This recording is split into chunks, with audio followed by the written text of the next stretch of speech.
지금 전 세계가 발칵 뒤집혔습니다. 미국 캘리포니아 세계에서 가장 앞선 인공지능 기업 중 하나인 엔비디아 본사.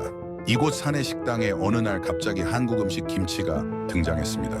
처음 이 장면을 본 직원들은 같은 질문을 던졌습니다. 웬 김치야? 다들 이해되지 않았었죠.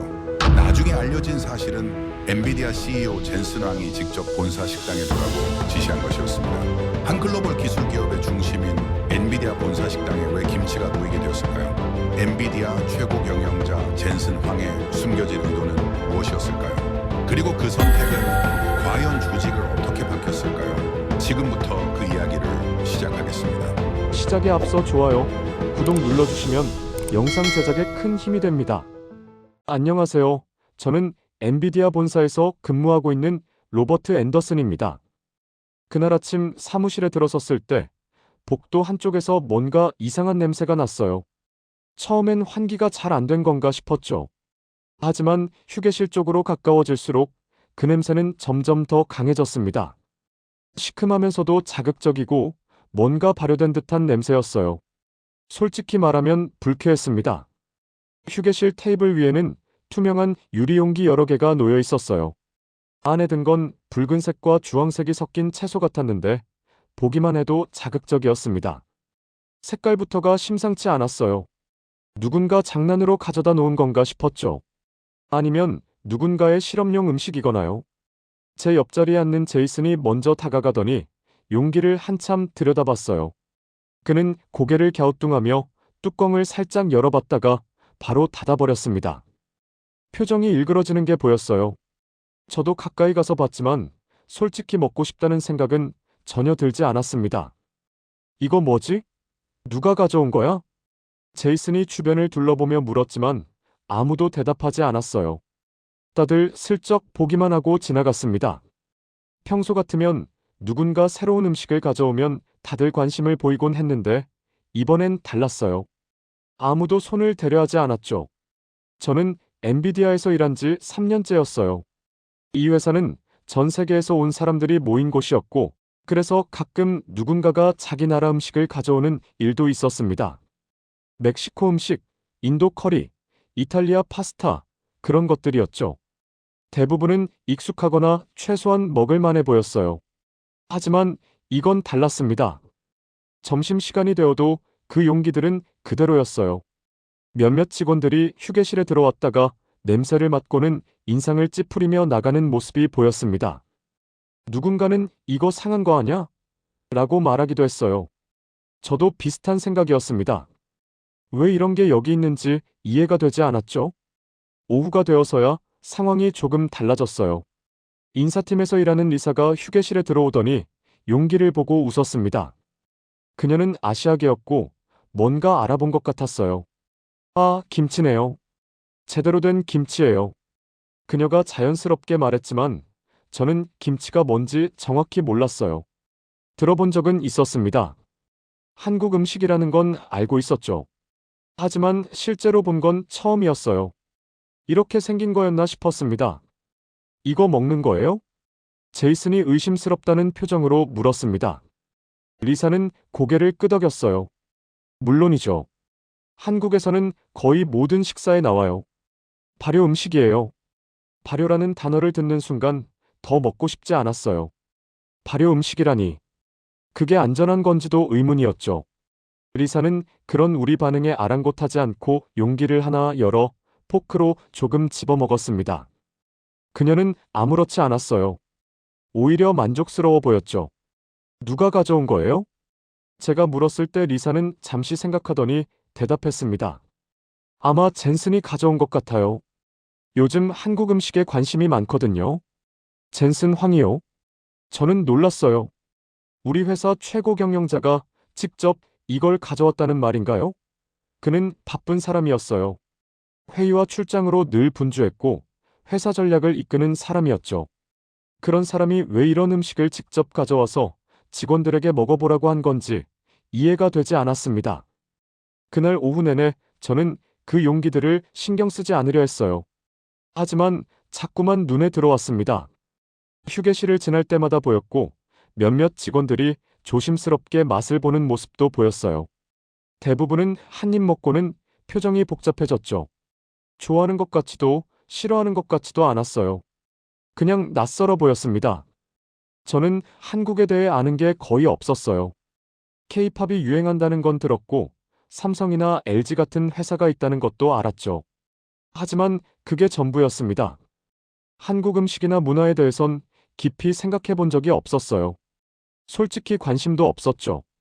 그런데 왜 젠슨 황은 하필 김치를 가져온 걸까요? 그는 대만계 미국인이었어요. 한국과 직접적인 연관이 있는 사람은 아니었죠. 그가 최근 한국을 방문했다는 소문은 들었지만 그게 이 음식과 무슨 관련이 있는지는 알 수 없었습니다. 퇴근 시간이 가까워지자 호기심이 조금씩 생기기 시작했어요. 결국 저도 휴게실로 갔습니다. 용기 앞에 서서 한참을 망설였죠. 냄새는 여전히 강했어요. 시큼하고 매운 것 같으면서도 뭔가 복잡한 향이 섞여 있었습니다. 포크를 들고 조금 집어 올렸어요. 붉은 고춧가루 같은 게 묻어 있었고 배추 같은 채소가 눈에 들어왔죠. 한 입 베어 물었을 때 예상하지 못한 맛이 입안에 퍼졌습니다. 매웠어요. 하지만 그냥 매운 게 아니었어요. 신맛과 감칠맛이 함께 느껴졌고 씹을수록 뭔가 복잡한 맛이 났습니다. 처음엔 불편했어요. 익숙하지 않은 맛이었고 너무 자극적이었죠. 하지만 삼키고 나니까 이상하게도 입안이 개운했습니다. 다시 한번 먹어보고 싶다는 생각이 들었어요. 그건 제가 예상하지 못한 반응이었죠. 집으로 돌아가는 차 안에서 저는 계속 그 맛을 생각했어요. 왜 그렇게 강렬했을까요? 왜 처음엔 거부감이 들었는데 나중엔 다시 먹고 싶어진 걸까요? 그리고 젠슨 황은 왜 이걸 우리에게 보여주고 싶었던 걸까요? 한국이라는 나라가 갑자기 궁금해졌어요. 이 음식을 만드는 사람들은 어떤 사람들일까요? 왜 이렇게 강렬한 음식을 매일 먹는 걸까요? 그리고 이게 정말 그들에게 중요한 음식인가요? 다음 날 아침 출근하면서 저는 다시 휴게실을 지나갔어요. 용기들은 여전히 거기 있었지만 어제보다 조금 줄어 있었습니다. 몇몇 사람들이 맛을 본 거겠죠. 저는 또 한 번 먹어봤어요. 어제보다 덜 낯설었습니다. 여전히 강렬했지만 이젠 그 안에서 뭔가 다른 걸 느낄 수 있었어요. 그날 오후 회의가 있었는데 젠슨 황이 직접 참석했어요. 그는 평소처럼 차분하고 집중된 모습이었죠. 회의가 끝나고 복도에서 마주쳤을 때 저는 용기를 내서 물어봤습니다. 김치 가져오신 거 맞으시죠? 그는 잠깐 멈추더니 웃었어요. 맛봤어요? 네. 처음엔 좀 놀랐는데 생각보다 괜찮았어요. 제 대답을 듣고 그는 고개를 끄덕였습니다. 뭔가 더 말하고 싶어 보였지만 그는 그냥 지나갔어요. 저는 그 짧은 대화 이후로 계속 생각했습니다. 왜 그는 김치를 가져왔을까요? 단순히 음식을 소개하려던 건 아닐 거예요. 뭔가 더 큰 이유가 있을 것 같았죠. 그날 밤 집에서 인터넷을 검색했어요. 김치에 대해 찾아봤습니다. 수백 년 된 음식이라는 것, 한국 사람들이 거의 매일 먹는다는 것, 발효 과정을 거친다는 것을 알게 됐죠. 그런데 그게 다가 아니었어요. 김치는 단순한 음식이 아니었습니다. 한국 사람들에게는 문화였고 정체성이었어요. 왜 젠슨 황은 우리에게 그걸 보여주려 했을까요? 엔비디아는 기술 회사였어요. 반도체와 인공지능을 다루는 곳이었죠. 음식과는 전혀 상관없는 곳이었습니다. 하지만 그는 그 음식을 가져왔어요. 그리고 우리가 직접 경험하길 바랐죠. 그 이후로 며칠 동안 저는 김치를 계속 먹어봤어요. 처음처럼 거부감은 들지 않았습니다. 오히려 익숙해졌죠. 점심 식사를 할 때 곁들여 먹으면 입맛이 돌았어요. 이상하게도 다른 음식과 잘 어울렸습니다. 하지만 여전히 이해되지 않는 게 있었어요. 왜 하필 김치였을까요? 왜 한국이었을까요? 그리고 이게 우리 회사와 무슨 관련이 있는 걸까요? 저는 그 답을 아직 몰랐습니다. 다만 뭔가 중요한 게 시작되고 있다는 느낌만 들었어요. 이 음식이 단순한 음식 이상의 의미를 가지고 있다는 걸 저는 그때 어렴풋이 느끼고 있었습니다. 일주일쯤 지났을 때 저는 김치에 대해 조금 더 알게 됐어요. 우연히 리사와 점심을 먹으면서였습니다. 그녀가 김치를 작은 접시에 담아 가져왔더라고요. 저는 그걸 보며 물었죠. 이거 어떻게 만드는 거예요? 리사는 포크를 내려놓고 설명하기 시작했어요. 배추를 소금물에 절이고 고춧가루와 마늘, 생강, 젓갈 같은 걸 섞어서 양념을 만든다고 했죠. 그리고 며칠에서 몇 주 동안 발효시킨다고 했습니다. 발효라는 단어가 다시 나왔을 때 저는 조금 다르게 받아들였어요. 처음처럼 거부감이 들지 않았죠. 발효 음식이면 요구르트나 치즈 같은 거랑 비슷한 건가요? 원리는 비슷해요. 유산균이 자라면서 맛이 변하고 보존성도 좋아지죠. 김치도 그래요. 리사의 설명을 듣고 나니 조금 이해가 됐어요. 발효 음식이라는 게 이상한 게 아니라 오히려 과학적인 과정이었던 거죠. 저는 그동안 그냥 낯설다는 이유만으로 거리를 뒀던 것 같았습니다. 그날 이후로 김치를 다시 먹어봤어요. 이번엔 다르게 느껴졌습니다. 매운맛 뒤에 숨어있던 신맛이 더 명확하게 느껴졌고, 씹을 때마다 배추의 아삭한 식감이 좋았어요. 생각보다 복잡한 맛이었죠. 단순히 맵기만 한 게 아니라 여러 맛이 겹쳐 있었어요. 며칠 뒤 본사 식당에서 점심을 먹을 때였어요. 메뉴는 평범한 샌드위치와 샐러드였는데 한쪽 테이블에 김치가 작은 그릇에 담겨 있었습니다. 누군가 따로 준비한 것 같았어요. 저는 조금 집어서 샌드위치와 함께 먹어봤죠. 놀라웠어요. 샌드위치의 느끼한 맛을 김치가 잡아줬습니다. 입안이 개운해지는 느낌이었어요. 옆자리에 앉은 동료가 그걸 보더니 물었어요. 그거랑 샌드위치랑 같이 먹어요? 네. 생각보다 잘 어울려요. 동료는 의아한 표정을 지었지만 저는 진심이었습니다. 김치는 단독으로 먹는 것보다 다른 음식과 함께 먹을 때 더 좋았어요. 왜 한국 사람들이 매 끼니마다 김치를 먹는지 조금씩 이해가 되기 시작했죠. 그 주말에 저는 집에서 김치에 대해 더 찾아봤어요. 인터넷에서 발견한 자료들은 생각보다 많았습니다. 김치가 한국에서 수백 년 동안 먹혀온 음식이라는 것, 겨울철 채소를 보존하기 위한 방법에서 시작됐다는 것, 지역마다 다른 종류의 김치가 있다는 것을 알게 됐어요. 그 중에서 제 눈길을 끈 건 김치의 영양학적 가치였어요. 발효 과정에서 생기는 유산균이 장 건강에 좋다고 했습니다. 비타민과 섬유질도 풍부하고 칼로리는 낮다고 했죠. 저는 그 정보를 읽으면서 놀랐어요.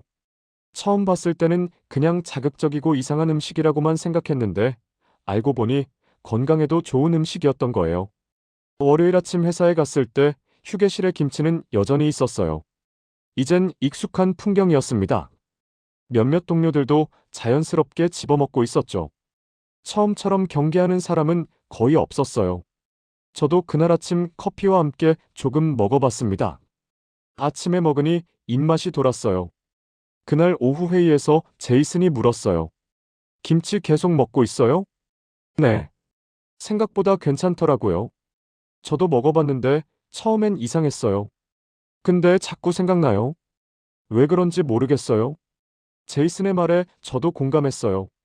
김치는 그런 음식이었습니다.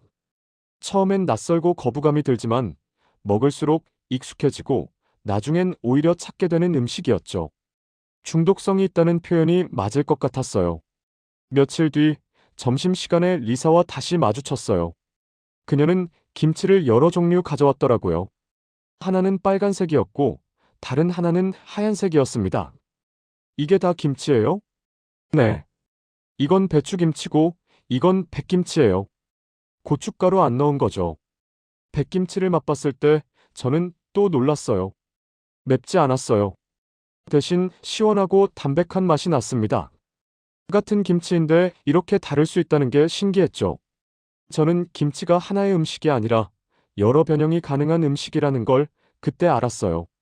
한국에서는 김치를 몇 종류나 먹어요? 정확히는 모르겠지만 수백 가지는 될 거예요. 지역마다 다르고 계절마다 다르고 재료에 따라서도 달라지니까요. 리사의 설명을 듣고 저는 놀랐습니다. 수백 가지요?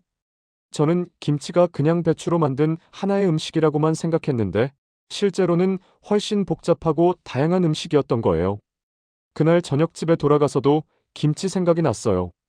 왜 한국 사람들은 이렇게 많은 종류의 김치를 만들었을까요? 단순히 보존을 위한 거였다면 한두 가지면 충분했을 텐데요. 하지만 그들은 수백 가지를 만들었어요. 그건 보존을 넘어선 뭔가였죠. 음식에 대한 철학이나 문화 같은 게 아니었을까 싶었습니다. 다음 주에 회사 식당 메뉴가 바뀌었어요. 아시안 퓨전이라는 이름으로 몇 가지 요리가 추가됐는데 그중 하나가 김치볶음밥이었습니다. 저는 호기심에 주문해봤어요. 밥과 김치가 볶아져 있었고 계란과 채소가 들어가 있었죠. 한 입 먹었을 때 예상과 달랐어요. 김치가 밥과 섞이면서 매운맛이 부드러워졌고 감칠맛이 더 강해졌습니다. 김치 자체로 먹을 때와는 완전히 다른 음식이었어요. 저는 그 요리를 다 먹었고 다음 날도 또 주문했죠. 제이슨이 그걸 보더니 웃었어요. 김치 팬이 됐네요? 글쎄요. 그냥 먹을 만해요. 저는 팬이라는 표현이 과하다고 생각했어요. 하지만 분명한 건 김치가 더 이상 낯선 음식이 아니라는 거였죠. 이젠 자연스럽게 받아들이고 있었어요. 그리고 왜 이 음식이 한국에서 중요한지도 조금씩 이해하게 됐습니다. 어느 날 오후 휴게실에서 젠슨 황을 다시 만났어요. 그는 커피를 따르고 있었고 저는 김치를 조금 집어먹고 있었죠. 그가 저를 보고 물었습니다. 김치 좋아하게 됐어요? 네. 처음엔 낯설었는데 이젠 괜찮아요. 생각보다 건강에도 좋더라고요. 젠슨 황은 고개를 끄덕였어요. 그는 뭔가 더 말하려는 것 같았지만 결국 말하지 않았습니다. 그냥 미소를 짓고 지나갔죠.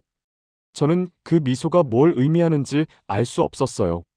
하지만 뭔가 중요한 걸 전하려 한다는 느낌은 들었습니다. 그날 밤 저는 김치에 대해 정리해봤어요. 김치는 발효 음식이었고 건강에 좋았고 한국에서 오랫동안 먹혀온 음식이었어요. 종류도 다양했고 다른 음식과도 잘 어울렸죠. 그건 단순한 반찬이 아니라 한국 식문화의 중심이었던 것 같았습니다. 하지만 여전히 의문이 남았어요. 왜 젠슨 황은 이 음식을 우리에게 보여주려 했을까요? 엔비디아는 기술 회사였고 우리는 엔지니어와 디자이너였어요. 음식과는 거리가 먼 사람들이었죠. 그런데 그는 김치를 가져왔어요. 그리고 우리가 직접 경험하길 바랐습니다. 저는 그 이유를 아직 몰랐어요. 김치가 좋은 음식이라는 건 이제 알았지만 그게 우리 회사와 무슨 관련이 있는지는 이해되지 않았습니다. 다만 한 가지는 확실했어요. 이 음식이 단순한 음식 이상의 의미를 가지고 있다는 것. 그리고 젠슨 황이 우리에게 전하려는 메시지가 아직 끝나지 않았다는 것이었죠. 한 달쯤 지났을 때 본사 식당의 메뉴판이 바뀌었어요. 샐러드바 옆에 작은 섹션이 하나 추가됐는데 거기 김치가 여러 종류 놓여 있었습니다. 배추김치는 물론이고 처음 보는 김치들도 있었어요. 이젠 일회성 체험이 아니었죠. 김치가 이 식당의 정식 메뉴로 자리 잡은 거였어요. 저는 그날 점심을 먹으면서 그 섹션을 계속 봤어요. 직원들이 자연스럽게 접시에 김치를 조금씩 담아가는 모습이 보였습니다. 처음처럼 주저하는 사람은 없었어요. 오히려 익숙한 듯 집어갔죠. 김치는 이제 이곳의 일부가 되어 있었습니다. 제이슨이 제 옆에 앉더니 물었어요. 저 김치들 다 먹어봤어요? 아직이요. 저것 중에 처음 보는 것도 있어요. 저도요. 근데 신기하네요. 김치가 이렇게 많은 줄 몰랐어요. 저도 같은 생각이었어요. 처음 본사에 김치가 나타났을 땐 하나의 음식이라고만 생각했죠. 하지만 지금 보니 김치는 여러 가지였고 각각 다른 맛과 용도를 가진 것 같았습니다. 그날 오후 회의가 끝난 후 저는 인사팀의 리사를 찾아갔어요. 궁금한 게 있었거든요. 김치가 식당에 정식으로 들어온 건 누가 결정한 거예요? 리사는 잠시 생각하더니 대답했습니다. 젠슨이 직접 요청했다고 들었어요. 한국 출장 다녀온 이후로 계속 관심이 있었대요. 한국 출장이요? 네. 작년에 서울 갔었잖아요. 반도체 관련 미팅이었는데 그때 김치를 처음 제대로 먹어본 것 같아요.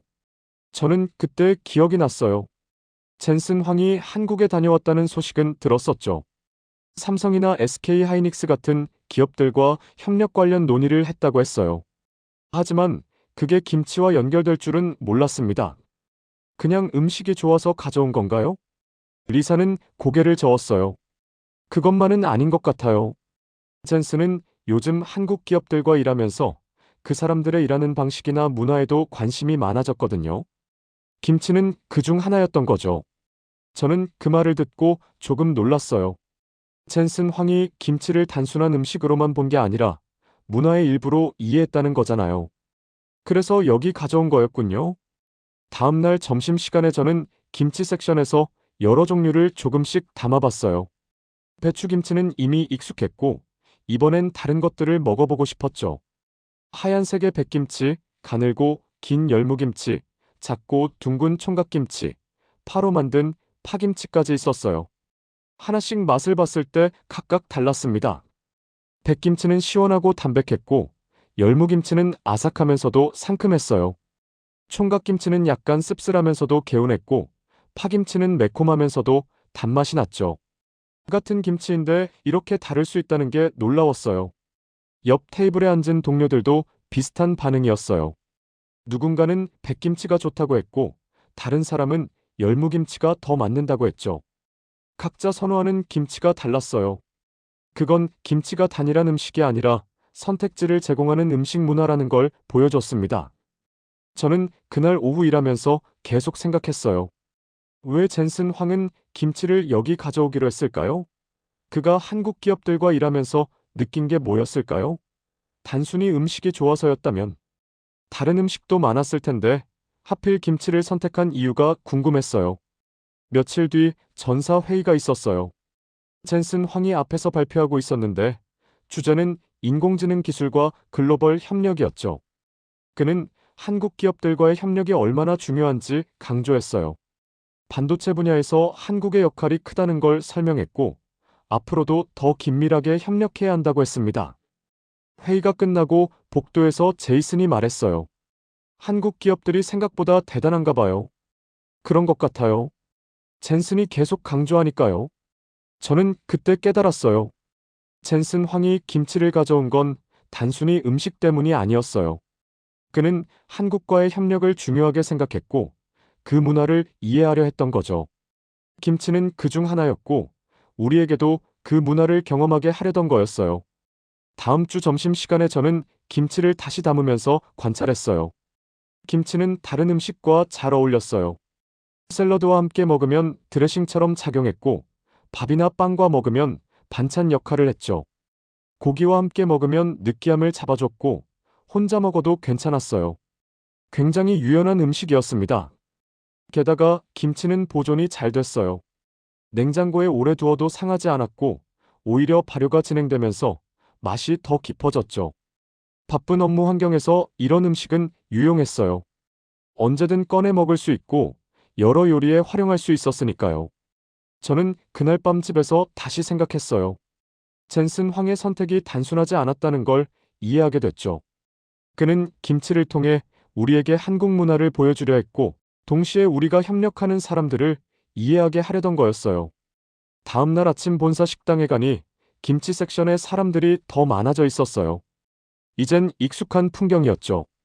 누군가는 아침 식사에 김치를 곁들이고 누군가는 점심 도시락에 담아갔어요. 김치는 이곳에 완전히 자리 잡았습니다. 제이슨이 옆으로 와서 말했어요. 김치 먹는 사람이 많이 늘었네요. 그러게요. 처음엔 아무도 안 먹었는데요. 익숙해지니까 괜찮더라고요. 저도 이젠 자주 먹어요. 저도 마찬가지였어요. 김치는 이제 낯선 음식이 아니었어요. 익숙한 일상의 일부가 되어 있었죠. 그리고 그 과정에서 저는 한국이라는 나라에 대해서도 조금씩 알게 됐습니다. 어느 날 오후 젠슨 황을 복도에서 마주쳤어요. 그는 바쁜 듯 빠르게 걸어가고 있었지만 저를 보고 잠깐 멈춰섰죠. 김치 잘 먹고 있어요?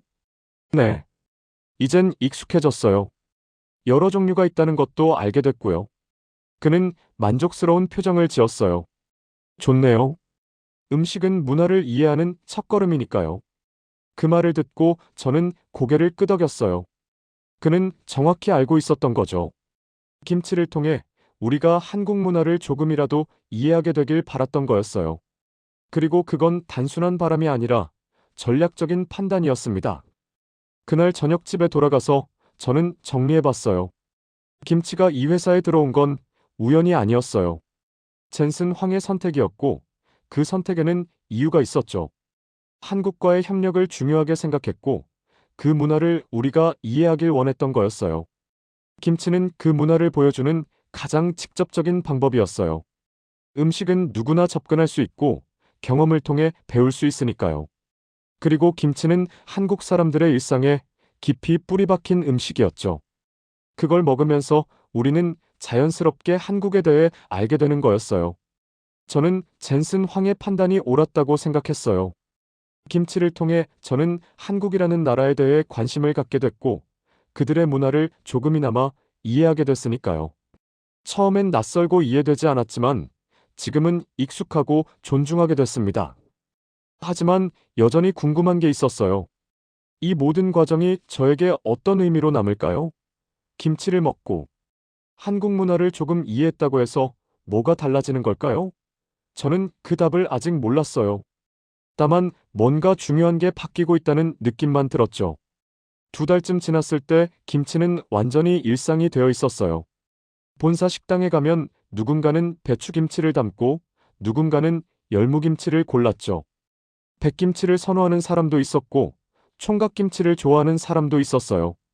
이젠 특별한 음식이 아니었습니다. 그냥 여기 있는 음식 중 하나였죠. 어느 날 점심시간에 저는 제이슨과 함께 식사를 했어요. 그는 접시에 김치를 담으면서 말했죠. 요즘엔 김치 없으면 밥맛이 안 나요. 저도 비슷했어요. 김치가 없으면 뭔가 허전했죠. 처음엔 낯설고 불편했던 음식이었는데, 이젠 없으면 아쉬운 음식이 됐습니다. 그 변화가 신기했어요. 옆 테이블에서는 몇몇 동료들이 김치 종류를 서로 추천하고 있었어요. 누군가는 파김치가 고기와 잘 어울린다고 했고, 다른 사람은 백김치가 아침에 먹기 좋다고 했죠. 자연스러운 대화였어요. 김치는 이제 화제거리가 아니라 일상의 선택지였습니다. 저는 그 모습을 보면서 생각했어요. 이게 젠슨 황이 원했던 거였구나. 김치가 특별한 이벤트로 소비되는 게 아니라 자연스럽게 받아들여지는 것. 그리고 그 과정에서 우리가 한국 문화를 조금씩 이해하게 되는 것. 그는 처음부터 그걸 알고 있었던 거예요. 그날 오후 회의에서 젠슨 황이 다시 한국 협력에 대해 이야기했어요. 이번엔 기술뿐만 아니라 사람과 조직 문화에 대해서도 언급했죠. 한국 기업들이 일하는 방식, 문제를 해결하는 방식, 팀워크를 유지하는 방식에 대해 설명했어요. 그는 한국 사람들이 세밀하다고 했어요. 작은 것도 놓치지 않고 실수를 줄이기 위해 계속 확인하고 품질에 대한 기준이 높다고 했죠. 그리고 그런 태도가 반도체나 기술 분야에서 큰 차이를 만든다고 했습니다. 저는 그 말을 듣고 김치를 떠올렸어요. 김치도 그랬죠. 단순한 음식 같지만 만드는 과정은 세밀했어요. 재료를 고르고 절이고 양념을 섞고 발효 시간을 조절하는 모든 과정이 정확해야 했죠. 하나라도 잘못되면 맛이 달라졌어요. 한국 사람들의 일하는 방식이 음식에도 반영되어 있었던 거예요. 며칠 뒤 저는 본사 식당에서 젠슨 황을 다시 만났어요. 그는 혼자 점심을 먹고 있었고 접시에는 김치가 놓여 있었죠. 저는 그 옆에 앉았어요. 김치 좋아하세요? 제가 물었을 때 그는 웃으며 대답했습니다. 네. 한국에서 처음 제대로 먹었을 때 놀랐어요. 단순한 음식인 줄 알았는데 먹을수록 복잡하더라고요. 저도 그랬어요. 처음엔 이해가 안 됐는데 지금은 알 것 같아요.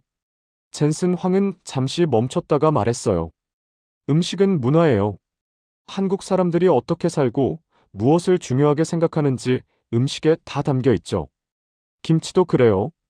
저는 그 말을 듣고 고개를 끄덕였어요. 그는 김치를 단순히 음식으로만 본 게 아니었어요. 한국 문화를 이해하는 통로로 봤던 거죠. 그래서 여기 가져왔고, 우리도 그걸 경험하길 바랐던 거였습니다. 그날 저녁 집에 돌아가서 저는 지난 2달을 떠올렸어요. 처음 김치를 봤을 때 느꼈던 불편함, 거부감, 의심. 그리고 점점 익숙해지면서 달라진 태도. 이제는 김치가 없으면 허전한 일상. 그 변화가 단순히 음식에 대한 것만은 아니었어요. 저는 한국에 대해서도 생각이 달라졌어요. 처음엔 그냥 반도체 만드는 나라, K-팝 유행하는 나라 정도로만 알았죠. 하지만 지금은 달랐어요.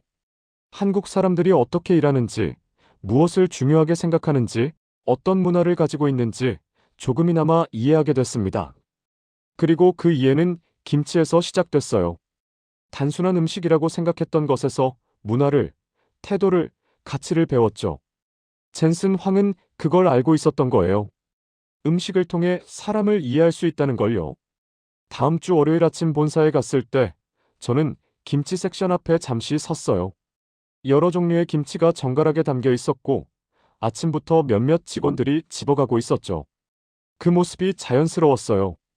이젠 아무도 이상하게 생각하지 않았습니다. 저는 배추김치를 조금 담으면서 생각했어요. 2달 전에 저는 이 음식을 이해하지 못했죠. 왜 이런 음식을 먹는지, 왜 이렇게 만드는지, 왜 중요한지 전혀 몰랐어요. 하지만 지금은 알았습니다. 김치는 단순한 반찬이 아니었어요. 한국 사람들의 삶과 철학이 담긴 음식이었죠. 그날 점심회의에서 제이슨이 말했어요. 요즘 한국 기업들과 협력이 많아졌잖아요. 우리도 그쪽 문화를 좀 더 알아야 할 것 같아요. 다른 동료가 동의했죠. 맞아요. 일하는 방식이 다르니까 서로 이해해야 협력이 잘 되죠. 저는 그 대화를 들으면서 젠슨 황의 선택이 정확했다는 걸 다시 느꼈어요. 그는 기술적 협력만 생각한 게 아니었어요. 문화적 이해도 중요하다는 걸 알고 있었죠. 그래서 김치를 가져왔고 우리가 자연스럽게 한국 문화를 접하게 만들었던 거예요. 며칠 뒤 저는 백김치를 먹으면서 문득 깨달았어요. 제가 변한 건 김치에 대한 생각만이 아니었어요. 낯선 것을 대하는 태도 자체가 달라졌죠. 처음엔 불편하고 이상하다고 거부했는데 지금은 먼저 이해하려고 노력하게 됐어요. 왜 그런지, 어떤 배경이 있는지 알아보게 됐습니다. 그건 음식뿐만 아니라 사람에게도 적용됐어요. 한국 동료들과 일할 때도 그들의 방식을 먼저 이해하려 했죠. 왜 그렇게 꼼꼼한지, 왜 확인을 여러 번 하는지, 왜 디테일에 신경 쓰는지. 처음엔 과하다고 생각했는데 알고 보니 그게 그들의 강점이었어요. 그날 저녁 집에 돌아가서 저는 거울을 봤어요. 2달 전에 저와 지금의 저는 달랐습니다. 겉모습은 같았지만 생각은 달라졌죠. 저는 더 이상 낯선 걸 쉽게 판단하지 않게 됐어요. 먼저 경험하고 이해하고 그 다음에 평가하게 됐습니다. 다음 날 아침 본사 식당에서 저는 젠슨 황을 멀리서 봤어요. 그는 직원들 사이를 지나가며 가볍게 인사하고 있었죠. 그의 선택이 이 조직을 조금 바꿨어요. 김치를 통해 우리는 다른 문화를 받아들이는 법을 배웠고 낯선 것을 존중하는 법을 배웠습니다. 저는 김치를 접시에 담으면서 생각했어요. 한국이라는 나라가 대단한 건 기술 때문만이 아니었어요. 물론 반도체도 잘 만들고 기술도 뛰어났죠. 하지만 진짜 대단한 건 사람들이었어요. 세밀하게 일하고 품질을 중시하고 전통을 지키면서도 변화하는 사람들. 그 태도가 모든 것의 기반이었죠. 김치도 그랬어요. 수백 년 동안 이어온 음식이었지만 계속 변화했죠. 종류도 다양해지고 만드는 방식도 발전했어요. 하지만 본질은 유지했죠. 발효, 보존, 건강 나눔. 그 가치는 변하지 않았어요. 한국 사람들의 삶 속에 계속 자리 잡고 있었습니다. 점심시간에 제이슨이 옆에 앉으며 말했어요. 김치 먹으면서 한국에 대해 많이 알게 됐어요. 저도요. 음식 하나로 이렇게 많은 걸 배울 줄 몰랐어요. 제이슨은 고개를 끄덕이며 웃었죠. 우리 둘 다 처음엔 김치를 이해하지 못했어요. 낯설고 불편했죠. 하지만 지금은 달랐습니다. 김치를 통해 한국을, 문화를, 사람을 조금이나마 이해하게 됐어요. 그날 오후 저는 창밖을 보며 생각했어요. 엔비디아는 글로벌 기업이었고 전 세계 사람들이 모여 있었죠.